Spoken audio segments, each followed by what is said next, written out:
ત્રીજી વાર સત્તામાં આવ્યા બાદ આજે મોદી સરકાર પૂર્ણ કક્ષાનું બજેટ રજૂ કરી રહી છે। નાણામંત્રી નિર્મલા સીતારમણ સતત 7મી વાર બજેટ રજૂ કરી રહ્યા છે।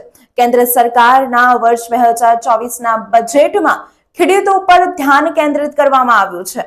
કૃષિ ક્ષેત્ર માટે 1.52 લાખ કરોડ રૂપિયાની ફાળવણી કરવામાં આવી છે।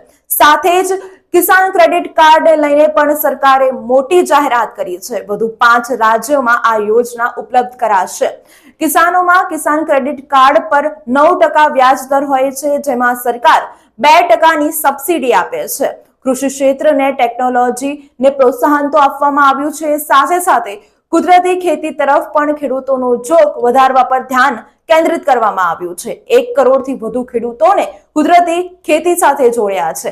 સાથે જ આ બજેટમાં MSPની રકમ વધારાને લઈને કોઈ પણ જાહેરાત કરવામાં નથી આવી।